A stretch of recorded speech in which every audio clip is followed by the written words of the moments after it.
Hey Nora, what's up with the lunch? Are you messing with me? I made it just for you. I made it with fruit salad and other things to balance it out. How is it I'm messing with you? You know I don't like vegetables, right? Yes, but I looked for a recipe that even a child who hates vegetables could eat, and I made it for you. I put particular effort into the seasoning and so on. I don't care about seasoning. If you know I don't like vegetables, you're messing with me. But if there's only meat, it's not balanced, right? That's right, but I wanted fried chicken. But all that was in there was grilled chicken breast. Where's the fried chicken? This lunch is torture. Torture? You're exaggerating. I made you fried chicken yesterday. You just baked it in the oven, didn't you? That's not fried food. What I want is real fried chicken. Oh my, you're a picky eater. On top of that, you've been gaining weight lately, haven't you? You've even had a lot of health issues. You keep wanting to eat fried food, but if you eat anything you want, you'll get sick. Shut up. Instead of moderating your diet for your health, eat whatever you want as much as you want. If it kills you, so be it. Life is short and fulfilling. That's what I believe. But I want you to live a long and healthy life. There's no point in living a long life eating food that don't taste good. That's why I'm throwing away today's lunch. Oh no, what a waste of food. Prices have gone up recently, and the cost of food is getting higher. It's your fault for buying vegetables that I hate. If you're gonna talk about food costs, you should only buy my favorite foods. If you're my wife, you're supposed to make lunches that your husband will be happy to eat. But when you say your favorite food, it's all meat and mac and cheese. Macaroni and cheese? I love it. I'll make some today. Stop it. You had it for dinner last night too. You didn't touch any of the side dishes at dinner. Just the mashed potatoes and gravy. That's because you only cook food that don't taste good. I'm so unlucky to have horrible cook for a wife. You can't even cook a satisfactory meal. And yet, you're always harping on about my health. I used to cook a lot before we got married. Nobody has seemed to mind up to now. That's because they're just being considerate. But I'm your husband. It's my duty to guide my wife. From now on, I want you to cook according to my instructions. I don't cook food that's too rich or too unhealthy. Don't defy your husband. Who do you owe your livelihood to? I'm the one who earns the money to buy the food, aren't I? Don't get smart with me. You waste food with your terrible cooking. You're the one wasting food. Besides, I'm working too. Your job is low paying with no responsibilities compared to mine. So that's what you think, is it? It's true. I'll tell you what I want you to do starting with dinner tonight. So, make sure it's done exactly the way I want it. Do you understand? You must do exactly as I told you. Nora, do you have any idea what you've done? I'd like to ask you the same thing. Nate, what have you been doing? You left yesterday and never came back. Where have you been? Are you at work now? It's none of your business where I go. What's more, what was for dinner? What do you mean? I did my best to give you what you wanted. Not even close. I didn't ask for the kind of meal. You horrible cook. What? I made a steak, just as you specified in your recipe. What was the problem with that? You know what? How long have you been with me? What? About 5 years? How many times have you had dinner with me in those 5 years? You haven't noticed anything. You have seen how I eat, right? How you what? You mean not very good table manners? I've always thought it's impolite to talk while eating, or hold your fork like that. Wrong. Don't belittle me. Did you see how much sauce I pour on my steak? Yes, a lot. You were really angry when I mentioned it to you before. Yeah, I was. It's just not quite enough for my taste. You put ketchup and sauce all over your fast food too. If you know them, you should seasoning it like that. It was just as if there was no flavor at all. I don't know how you can call the food. It was seasoned well. I tasted it, I'm sure of it. Besides, if you put that much sauce on it, you'd be consuming too much salt. It takes a lot of sauce to get a flavor the way I like it. Every time you measure it, your blood pressure gets higher. It's time to start cutting back. Don't be silly. It doesn't matter if you live a long life with thin taste buds. You have to live with lifestyle-related diseases for the rest of your life. It costs a lot of money for medical care. You talk about a short and fulfilling life, but there's no guarantee that one day it'll end abruptly. Don't make me say it over and over again. You're a messed up wife, but don't you dare talk back to me. Anyway, you need to get us sausage, ketchup, and mayonnaise right now. I want you to make sure we have plenty of it. Huh? Oh, and no low sodium, half calorie crap. I don't use those products with additives, but I want people to taste the flavor of the food. If you chew it well, it tastes good without a strong seasoning. That way, you can get a satisfaction from a little bit of food. You're talking back to me again. Do you know the situation you're in right now? I'm your wife, your spouse. A wife's job is to satisfy her husband. Listen, I'll go ahead and come home today. In return, as I said before, you'll get plenty of condiments. You'll also prepare the dishes I specify. You'll also double the seasoning. If you make it this strong, If I'm not satisfied, I'll really divorce you. fine. Nate, let's talk. Come home. No way! I'm divorcing you. Come on. Didn't I tell you before that if I'm not satisfied, we'll have a divorce? If you can't feed me, you're not a wife. You say my body and health are important. I'm fine right now. It's just that you don't have any symptoms yet. You know, your health check results are all in the red, right? If you keep on like this, you're not gonna get better. My grandfather and my father ate whatever they wanted, just like me.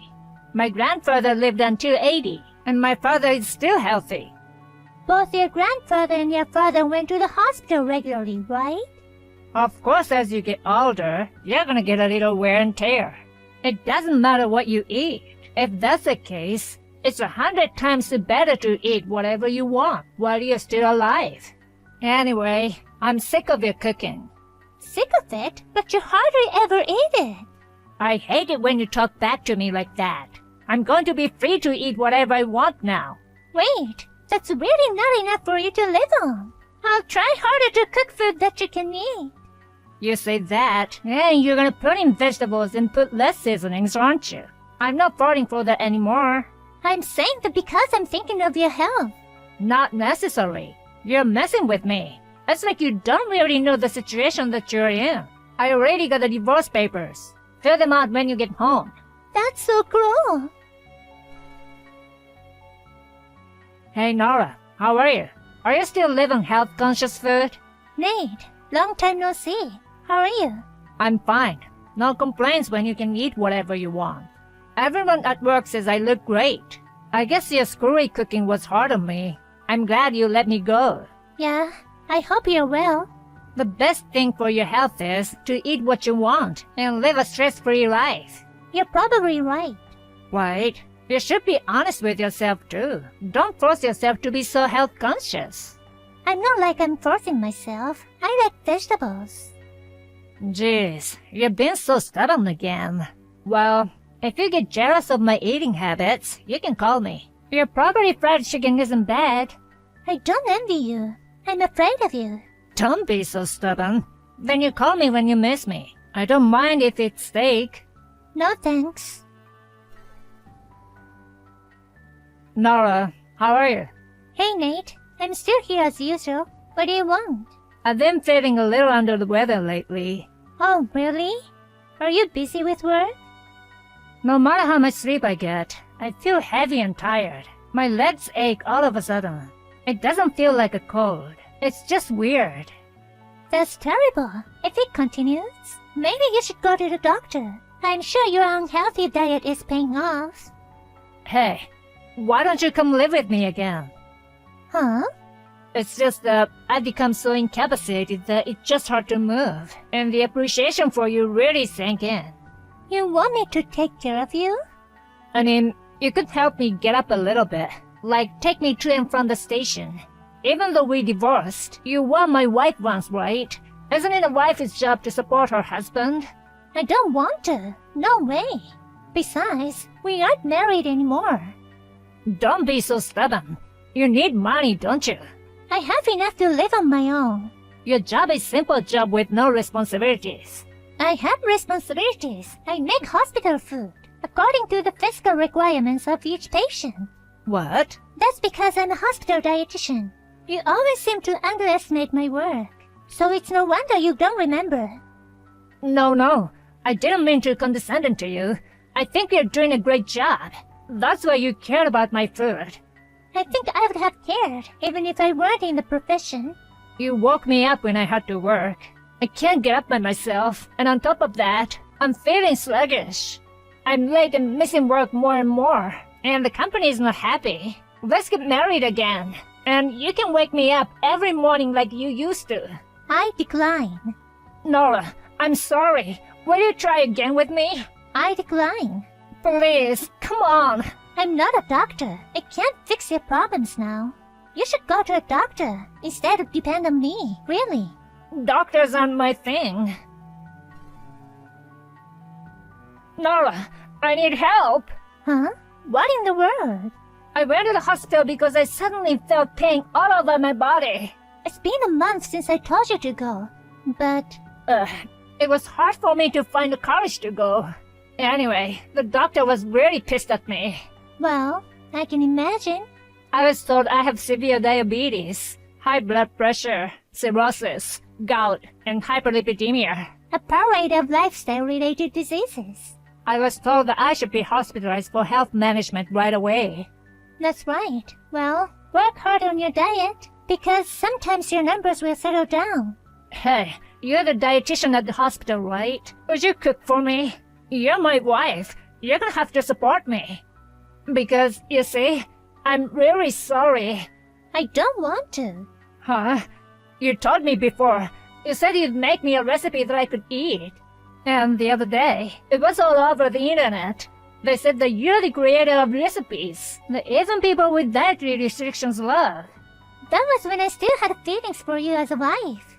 No matter how much effort I put into the recipe, I was always told that there were vegetables in it, that it was just baked, or that the flavor was too weak.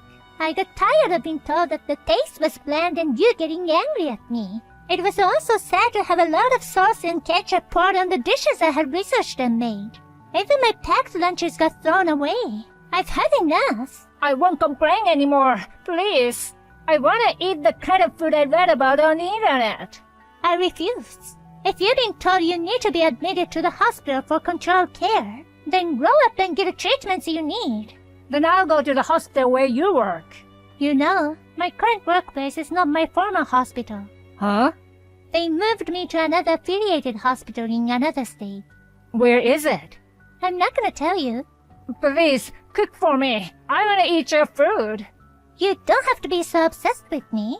All hospital food looks healthy and delicious these days. I'm not the dietitian there, but they're always the one. It has to be you. I heard you've gained even more weight since the divorce. Huh? One of your colleagues is a friend of mine from school. He says you've gained even more weight since the divorce, and you don't seem to care about hygiene anymore. I was so busy with work that I didn't have time to shower. When we were married, you even cleaned the bathroom so I could take one. That's why I can't do without you. Please. I understood that after the divorce. You're all I have. Please, start over with me again. Even though you've been calling me a terrible cook at work? I'm sorry. I wanted to maintain my dignity at work, too. That's what it takes to be a capable man. If you're my wife, you'd understand. But I won't anymore. I won't throw away your lunches, and I won't complain about your cooking. It's stupid. I won't make up with you or cook for you anymore. You don't care if I die? Your grandfather lived until 80. Your father is still healthy, right? That's true, but... Then it's okay, isn't it? No. My father actually wasn't as healthy as I thought he was. I heard he's on the verge of going blind from diabetes. His liver is also failing. If you know that much, you can understand why I'm so frantic, right? If you don't want to end up like your father, you need to get your lifestyle back on track. I don't want to be hospitalized. I'll lose my freedom. That's the price you pay. Even if you can't get back on your feet, you'd still like to live a short, fulfilling life, wouldn't you? That's great. Congratulations. Well then, I'm going to block you, because I don't want you to bother me anymore. Please, don't abandon me. Nate was forcefully hospitalized. His condition worsened considerably, and he was told that the treatment would take a long time. So, he decided to take a leave. However, the prospect of his return to work is hopeless, and it seems that he will be forced to resign. My coworker said I was lucky to get rid of the filthy, useless guy. Being featured online as a hottest nutritionist, I am now publishing a recipe book. I hope I can help people who are struggling with dietary restrictions.